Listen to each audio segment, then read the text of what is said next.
السلام علیکم، میں امداد سومرو۔ صرف ایک دن کے بعد بڑا فیصلہ ہونے جا رہا ہے۔ عمران خان صاحب جیل جائیں گے یا کہیں اور؟ اعترافات کا سیزن ہے تو ایک اور اعتراف سامنے آ گیا ہے، اور اعتراف یہ کیا گیا ہے کہ جناب صادق سنجرانی صاحب کو واقعتاً دھاندلی کروا کر چیئرمین سینٹ بنایا گیا۔ دوسری بات جو ٹینیور ابھی وہ گزار رہے ہیں، مراد سعید صاحب کے پیچھے کوئی پڑ گیا ہوا ہے، لہٰذا مراد سعید صاحب نے بھی چٹھی لکھ ماری ہے صدر مملکت کو، اور عمران خان صاحب کے اوپر حملے کا معاملہ جو ہے وہ چالان کے تک چلا گیا ہوا ہے مقدمہ۔ وہ چالان جو جمع کروایا گیا ہے وہ عمران خان صاحب کے لیے کافی ہے کہ عمران خان صاحب جو حکومت توڑنے کی پنجاب حکومت توڑنے کی باتیں کر رہے ہیں، اسی حکومت کے تحت جو ان کے اوپر ہونے والے حملے کی انکوائری ہوئی ہے، اس انکوائری کا معاملہ عدالت میں چلا گیا، لیکن عمران خان صاحب کی ایک بات اس میں نہیں سنی گئی، ایک چیز عمران خان صاحب کی نہیں مانی گئی۔ ہوتا ہے نا کہ عزت رکھنے کے لیے کوئی چیز کر دی جاتی ہے، کہ ایسا کچھ نہیں ہوا۔ تو معاملہ جو ہے پہلے اسی سے ہی آغاز کر لیتے ہیں۔ کل خبر آئی کہ جناب مقامی عدالت میں جو جے آئی ٹی بنائی گئی تھی، اس جے آئی ٹی نے اپنی رپورٹ جو ہے وہ انسداد دہشت گردی کی عدالت میں پیش کر دی ہے، اور اس میں رپورٹ کا مطلب ہے کہ عبوری چالان جمع کروا دیا گیا ہے، اور عبوری چالان میں کہا گیا ہے کہ جی 3 نومبر کی شام عمران خان صاحب پر کنٹینر کے بائیں جانب کھڑے ملزم نوید نے فائرنگ کی، جس میں 10 افراد زخمی ہوئے بشمول عمران خان۔ اور باقی پھر یہ ہے کہ جی ویڈیو کے ذریعے اس ملزم کو پکڑا گیا، اس کا جو ہوتا ہے وہ سچ اگلوانے والا ٹیسٹ وہ بھی نہیں کروایا جا سکا، پولیگرافک ٹیسٹ وہ نہیں ہو سکا کیونکہ اس کی طبیعت ٹھیک نہیں ہے، اور باقی کچھ چیزیں جو، لیکن کوئی ایسی چیز جو عمران خان صاحب کا اپنا موقف رہا ہے کہ ان کے اوپر جو حملہ ہوا اس میں 3 طرح اپنا طرفوں سے فائرنگ ہوئی ہے، پھر یہ بھی ہوا کہ جی AK-47 کی گولی چلی ہے، پھر یہ بھی ہوا کہ 4 گولیاں جو ہیں وہ تو نکلی ہیں عمران اسماعیل کے کپڑوں میں سے۔ تو میں نے کہا تھا کہ لکڑ کے کپڑے پہن کے پھر رہے تھے عمران اسماعیل صاحب، مطلب AK-47 کی گولیاں اور وہ کپڑوں سے نکلی سے مراد یہ ہوتا ہے نا کپڑوں میں لگی اور پھر وہاں سے یوں کر کے نکال لی گئی۔ جیسے کانٹا، کبھی اگر آپ نے کوئی سفر کیا ہوگا دیہاتی علاقے میں، تو وہاں ہوتا ہے کہ کوئی جھاڑی جھوڑی آپ کو اگر سڑک راہ چلتے ٹکرا جائے کوئی کیکر کا کانٹا، وہ کپڑوں میں پھنس جاتا ہے، اٹک جاتا ہے، لیکن وہ بھی چبھتا بہت ہے۔ تو یہ بہرحال عمران خان صاحب کا تھا کہ جی وہ 4 گولیاں جو ہیں وہ عمران اسماعیل کے کپڑوں سے نکلی۔ تو یہ جو عبوری رپورٹ ہے، چالان ہے، جے آئی ٹی تو خیر تھی نہیں، لیکن عمران خان صاحب کا رانجھا راضی کرنے کے لیے کہا گیا کہ جے آئی ٹی بنا دی گئی ہے، تو جے آئی ٹی تو تھی نہیں۔ جے آئی ٹی کسی ایک ادارے کی نہیں ہوتی، ظاہر ہے پولیس کی جے آئی ٹی تھی جی، ساری کی ساری اس میں پولیس، اور وہ بھی 4-5 بار جے آئی ٹی کی سربراہی تبدیل ہوئی۔ تو بہرحال معاملہ وہ عدالت میں اب چلا گیا ہوا ہے، چالان عدالت میں ہے۔ اب عمران خان صاحب کی اپنی حکومت ہے، اور عمران خان صاحب بار بار کہہ رہے ہیں، مسلسل کہہ رہے ہیں کہ دیکھیں پرویز الہی صاحب جو ہیں میرے فیصلوں پر عمل کر رہے ہیں۔ تو پرویز الہی صاحب کے ہوتے ہوئے ان کی حکومت میں معاملہ جو عدالت میں عبوری چالان چلا گیا ہے، تو اس میں عمران خان صاحب کا کوئی وہ جو ہوتا ہے نا کہ الزام جو انہوں نے لگایا تھا، اس طرح کی کوئی چیز نہیں تھی۔ گولی ایک بندے نے چلائی ہے، وہ بندہ پکڑا گیا ہے، اور اس کے علاوہ کوئی نہیں کہا گیا کہ کوئی زیادہ جو ہے وہ طرفوں سے، زیادہ رخوں سے گولیاں چلی تھیں۔ تو بہرحال اچھا، ایک معاملہ یہ ہے۔ اب دوسرا معاملہ جو اہم ہے، جس کی وجہ سے میں نے کہا کہ عمران خان صاحب جو ہیں، فیصلہ کل ہو جائے، پرسوں ہو جائے گا، 1 روز بعد ہو جائے گا کہ عمران خان صاحب جو ہیں وہ جیل جاتے ہیں یا بچ جائیں گے، کیونکہ ایک کیس ابھی تک عمران خان صاحب کے اوپر جو ثابت ہوا ہے، یا 2 ثابت ہوئے ہیں، ایک ہوا ہے توشہ خانہ کا، اور دوسرا فارن فنڈنگ کا۔ تو فارن فنڈنگ والے معاملے میں تو خیر حکومت تحقیقات کر رہی ہے، FIA تحقیقات کر رہی ہے اس معاملے میں، لیکن جو توشہ خانہ والا معاملہ تھا وہ عمران خان کے خلاف ظاہر ہے سنگین تھا۔ کل پرسوں بھی وہ پریس کانفرنس کر رہے تھے، کہہ رہے تھے جی میری گھڑی میری مرضی۔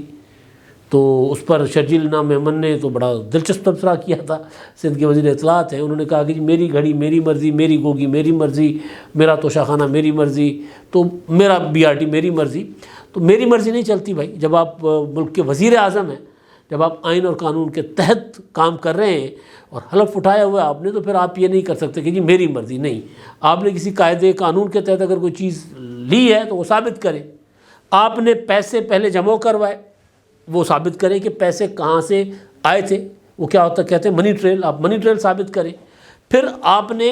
گھڑی جو بیچی ہے جس دکان کو، اس کی اصل رسید پیش کریں۔ دکاندار تو سامنے آ گیا، اس نے کہا کہ جی میں نے تو کوئی گھڑی ایسی خریدی نہیں ہے، وہ جو اسلام آباد کے گول مارکیٹ والے دکاندار ہیں، انہوں نے کہا کہ میں نے تو، وہ شفیق نام ہے ان کا، انہوں نے کہا میں تو غریب آدمی ہوں بھائی، اور ان کا پھر اپنا میڈیا لے کر آ گیا ان کا جو ہوتا ہے وہ حساب کتاب کہ وہ کتنا کاروبار کیا، کتنے پیسے ان کے اکاؤنٹ سے آئے، کتنے پیسے ان کے اکاؤنٹ سے نکلے، کتنی گھڑیاں وہ خریدتے رہے، یعنی پورا کا پورا ان کا منی ٹریل آ گیا کہ جی ان کے پاس تو کبھی اتنے پیسے ان دنوں میں رہے نہیں ہیں کہ وہ اتنی مہنگی گھڑی خرید سکیں۔ تو خان صاحب کل کہہ رہے تھے کہ جی پرسوں کہ میری گھڑی میری مرضی، تو ایسا نہیں ہوتا، آپ کو تو رسیدیں دینی پڑیں گی۔ وہ جو کسی زمانے میں کہا کرتے تھے نا نواز شریف صاحب کے لیے کہ میاں صاحب رسیداں کر دو، تو خان صاحب رسیداں کر دو۔ تو بہرحال اس معاملے میں کیونکہ ایک چیز ثابت ہو گئی، الیکشن کمیشن نے فیصلہ سنا دیا، فیصلہ سنا کر عمران خان کو پولیٹیکل جو ڈیسیجن تھا وہ یہ تھا کہ یعنی سیاسی طور پر جو عمران خان صاحب کو اس کا نقصان ہوا وہ یہ تھا کہ عمران خان صاحب ڈی سیٹ ہو گئے اپنا قومی اسمبلی کی نشست سے، اور اس کے علاوہ الیکشن کمیشن نے فیصلہ کیا تھا کہ فوجداری کارروائی کی جائے گی۔ تو الیکشن کمیشن نے ایک شکایت کمپلینٹ درج کی سیکشن 137 کے تحت مقامی عدالت میں۔ اب عدالت نے وہ جو ایڈیشنل سیشن جج ہیں ظفر اقبال صاحب اسلام آباد کے، وہاں دائر کی گئی ایک کمپلینٹ کہ جی عمران خان کے خلاف فوجداری مقدمہ چلانا چاہتے ہیں، فوجداری کارروائی کرنے کی انہوں نے درخواست کی ہے۔ تو وہ درخواست سن لی گئی، کل اس پر اپنا حتمی دلائل ہو گئے۔ الیکشن کمیشن کے جو وکیل تھے انہوں نے دلائل دیے اور انہوں نے بتایا کہ جی عمران خان صاحب نے وہی جو میں باتیں کر رہا ہوں وہی سوال اٹھائے گئے کہ بھئی صرف ایک گھڑی نہیں ہے، 58 تحائف ہیں وہ جو خریدے گئے، اور کوئی حساب کتاب نہیں ہے، پیسہ کہاں سے آیا کیسے آیا، کوئی رسیدیں نہیں ہیں، رسیدیں بھی جعلی بنوا کر جمع کروائی گئی۔ تو لہٰذا عدالت نے فیصلہ کر لیا محفوظ، اور یہ فیصلہ پرسوں 15 دسمبر کو سنایا جائے گا۔ اگر جو ظاہر امکان ہے، ہم امکان پر بات کر سکتے ہیں، عدالت کے معاملے پر مزید تو ہم بات نہیں کر سکتے، امکان یہ ہے کہ کیونکہ چیز ایک ثابت ہو گئی ہے، چیزیں سامنے آ چکی ہوئی ہیں، تو ایف آئی آر تو یہ کمپلیٹ ہے ایف آئی آر، اور عدالت نے اگر یہ منظور کر لی درخواست، جس کا امکان زیادہ ہے کہ عدالت درخواست منظور کر لے گی، عدالت عمران خان کے خلاف فوجداری کارروائی کی جو ہے وہ اجازت دے دے گی، شروع کر دے گی۔ درخواست منظوری کے بعد عدالت نے ایڈیشنل ڈسٹرکٹ اینڈ سیشن جج کی عدالت میں ہی معاملہ چلنا ہے، تو وہ ہو جائے گا کام شروع، فوجداری پروسیجر۔ تو پھر عمران خان صاحب جو ہیں ان کو ثابت کرنا ہوگا اسی عدالت کے اندر کہ جی وہ جو گھڑیاں انہوں نے خریدی، چلیں مطلب ایک قانون ہے نا، قانون کے تحت آپ نے اٹھا لی، گھڑیاں خرید لی، بیچنے کا قانون نہیں ہے لیکن چھوڑ دیتے ہیں اس بات کو، لیکن کہاں سے خریدی، وہ پیسہ آپ کے پاس کہاں سے آیا، وہ پیسہ بذریعہ چیک وہاں جمع ہوا تو پیسہ کس اکاؤنٹ سے آیا، پھر جو آپ نے گھڑیاں بیچیں اس میں سے جو آپ کو پیسے آئے وہ کیسے آئے، وہ اس کا منی ٹریل کیا ہے، کیونکہ عمران خان صاحب جو بتا رہے ہیں کہ گھڑیاں اور تحائف انہوں نے سستی قیمت میں بیچے نا، انہوں نے جو قوم کو بتا رہے ہیں کہ جی میں نے تو اتنے فرض کر لیتے گھڑی ہے تو میں نے 5 کروڑ کی بیچی، اب کہا جا رہا ہے گھڑی تو مطلب پتہ نہیں کتنے کروڑوں کی ہے، 2 ارب روپے کی گھڑی کہا جا رہا ہے کہ وہ ہے، تو دنیا میں واحد پیس ہے، تو وہ عمران خان صاحب نے بیچی کتنے میں بھائی، قوم کو تو غلط بتا رہے ہیں، تو اس کا منی ٹریل کیا ہے، اس سے ثابت ہوگا کہ جی اگر عمران خان نے وہ گھڑی عمر ظہور کو بیچی ہے یا کسی اور کو بیچی ہے، جس کو بھی بیچی ہے، اس نے جب عمران خان صاحب کو پیسے بھیجے ہوں گے تو وہ کس ذریعے سے بھیجے ہیں، بینک ٹرانزیکشنز ہیں، کیش پیمنٹ ہے، کیسے ہے، اس کا کوئی حساب کتاب کیا ہے، تو عمران خان صاحب کو عدالت میں ثابت کرنا ہوگا، ثابت نہیں کر پائیں گے تو پھر یہیں سے عمران خان صاحب پھر جیل چلے جائیں گے۔ تو یہ فیصلہ عمران خان، یہ معاملہ عمران خان صاحب کی سیاست کے لیے انتہائی اہم ہے، اور یہ تھرو پراپر چینل ہو رہا ہے، اور باقی بھی تھرو پراپر چینل تھے، لیکن وہاں پر یہ تھا کہ ایک عدالت جو ہے وہ اپنا ایف آئی اے عمران خان صاحب کو بلاتی تو عمران خان صاحب عدالت میں جا کر ہائی کورٹ سے یا ہائی کورٹ سے ہی زیادہ تر جا کر وہ اسٹے لے آتے کہ جی میرے خلاف کارروائی روکی جائے، وہ روک دی جاتی۔ آڈیو لیک کے معاملے میں بھی پچھلے دنوں لاہور ہائی کورٹ میں عمران خان صاحب چلے گئے کہ جی مجھے آڈیو لیک کے معاملے پر بلایا جا رہا ہے، ان کو روکا جائے، روک دیا عدالت نے۔ اسی طرح جو تھی فورن فنڈنگ کیس کا معاملہ تھا، اس میں رکوایا عمران خان صاحب نے اپنے خلاف تحقیقات، کتنے دن، آخر کب تک، 8 سال عمران خان صاحب نے فورن فنڈنگ کیس والا معاملہ دبانے کی کوشش کی، عدالتوں سے اسٹے لیتے رہے، لیکن فائنلی فیصلہ آ گیا۔ تو بہرحال تو اب ایک تو یہ معاملہ ہے کہ عمران خان صاحب جو ہیں وہ اب ان کی جو ہے نا ان کے اوپر فوجداری مقدمہ جب چلے گا تو پھر پتہ جائے گا خان صاحب کو کہ عدالتوں کی پیشیاں کیا ہوتی ہیں، ثبوت کیا ہوتے ہیں۔ وہ ثاقب نثار کی عدالت تو اور عدالت تھی نا، اب اگر عدالتیں اپنا پراپر، مجھے عدالتوں پہ شک تو نہیں ہے، لیکن ظاہر ہے جب پراپر مقدمہ چلے گا اور جب پروجیکٹ عمران خان صاحب کسی کے ذہن میں نہیں ہوگا کہ یہ پروجیکٹ ہے، اس کو صادق اور امین کا ہم نے درجہ دینا ہے، لقب دینا ہے، جب یہ بات نہیں ہوگی تو پھر ڈیفینیٹلی پھر عمران خان صاحب کو ثبوت اصلی دینے پڑیں گے. پھر کوئی مطلب یہ نہیں ہے کہ کوئی کسی نقلی شکلی ثبوت پر عمران خان صاحب کو صداقت اور امانت کا مل جائے سرٹیفکیٹ. اچھا، اب بہت بڑا اعتراف ہوا ہے. اعتراف کیا فواد چودھری صاحب نے. مارچ 2021 میں یوسف رضا گیلانی نے عمران خان صاحب کے حفیظ شیخ صاحب کو ہرا کر منتخب ہو گئے تھے سینیٹر. پھر یوسف رضا گیلانی صاحب نے سینٹ کے چیئرمین کا الیکشن لڑا. سینٹ کے چیئرمین کے الیکشن میں گیلانی صاحب جو ہیں وہ 1 ووٹ سے جیت گئے، مگر گنتی میں 7 ووٹ گیلانی صاحب کے ضائع کر دیے گئے. 7 ووٹ ضائع کر کے اور 6 ووٹوں سے جتوا دیا گیا ان کو صادق سنجرانی صاحب کو. اور دن دہاڑے دھینا دھاندلی تھی، نظر آ رہا تھا کہ دھاندلی ہوئی ہے. لیکن بہرحال اس وقت ان کے پیر زور تھے زیادہ. فیض حمید صاحب سیٹ پر تھے، جنرل قمر جاوید باجوہ صاحب بھی موجود تھے. اب تو اعتراف سامنے آ رہے ہیں نا. تو بہرحال تو وہ اپنا نہ عدالت نے کسی نے سنوائی کی نہ کچھ. بہرحال تو معاملہ یہ ہوا کہ جی وہ چیئرمین سینٹ بن گئے. اور تحریک انصاف نے ظاہر ہے اس میں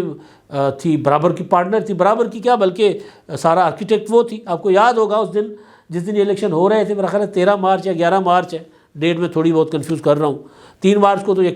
وہ سینٹ کا الیکشن ہوا تھا نا، اور چیئرمین سینٹ کا الیکشن جو ہوا تھا وہ 11 مارچ یا 13 مارچ ہے 21 کو. اچھا، تو اس میں ہوا یہ کہ الیکشن کے دن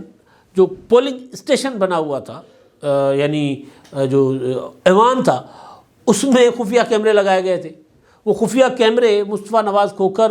اور مصدق ملک نے کمانڈو ایکشن کر کے وہ پکڑ لیے تھے. اس کے اوپر پھر کمیٹیاں بنی تھی، تو خفیہ کیمروں کا پتہ ہی نہیں چلا جی خفیہ کیمرے کس نے لگائی، کیا ہوا، کیسے ہوا، کون آیا تھا، کون گیا تھا، کچھ نہیں پتہ چلا. اب ظاہر ہے وقت تو بھائی گھومتا رہتا ہے نا، زمین گول ہے، حالات ہر کسی کے ایک جیسے نہیں رہتے. اور کبھی اعترافات کا وقت آتا ہے، سیزن آتا ہے، تو اعترافات کا سیزن آ گیا. اب ہوا یہ کہ وہی صادق سنجرانی صاحب ہیں جو اس وقت کی اپوزیشن، ان کے لیے انہوں نے وہ مطلب یہ کہ سنتے ہی نہیں تھے نا. بس عمران خان صاحب جو کہتے تھے یا کوئی صاحب کوئی مقرر کیے ہوئے تھے کسی نے، کسی ادارے نے کہ یہ چلائیں گے پارلیمنٹ کو، تو ان کی مرضی کے مطابق جو وہ کہتے تھے وہ کرتے جاتے تھے.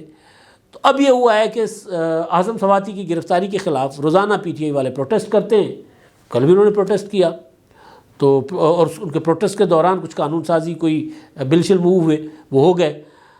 فواد چودھری صاحب نے ایک ٹویٹ کیا، وہ جو پروٹیسٹ ہو رہا ہے نا، پروٹیسٹ کی جو ویڈیو کسی نے پی ٹی آئی والوں نے ہی یوٹیوب اپنا ٹویٹر پر لگائی ہوئی تھی. فواد چودھری صاحب نے ٹویٹ کیا بڑا دلچسپ. انہوں نے کہا کہ جب تک صادق سنجرانی سینٹ کے چیئرمین ہیں، اسٹیبلشمنٹ کیسے کہتی ہے کہ وہ غیر سیاسی ہے. بات کھل گئی، ختم ہو گئی بات کہ یوسف رضا گیلانی کو شکست دلوا کر صادق سنجرانی کو اسٹیبلشمنٹ نے منتخب کروایا تھا، اور یہ شریک جرم تھے فواد چودھری صاحب، پوری کی پوری تحریک انصاف. پھر اس وقت کے ان کے ٹویٹ دیکھ لیں، کس طرح عمران خان صاحب نے پریس کانفرنس کر کے اپنا صادق سنجرانی صاحب کو اپنا امیدوار نامزد کیا تھا. اور پھر کس طرح وہ جو ووٹ چوری کر کے، ووٹ مظفر شاہ کے ذریعے وہ جو واردات ڈالی گئی،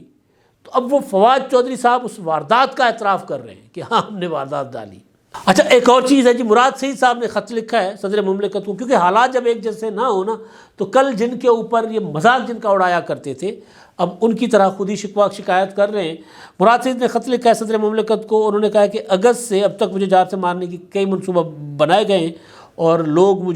میرا پیچھا کر رہے ہیں، اور مقامی پولیس نے مجھے آگاہ کیا ہوا ہے کہ میرے ساتھ یہ سارا کچھ ہو رہا ہے.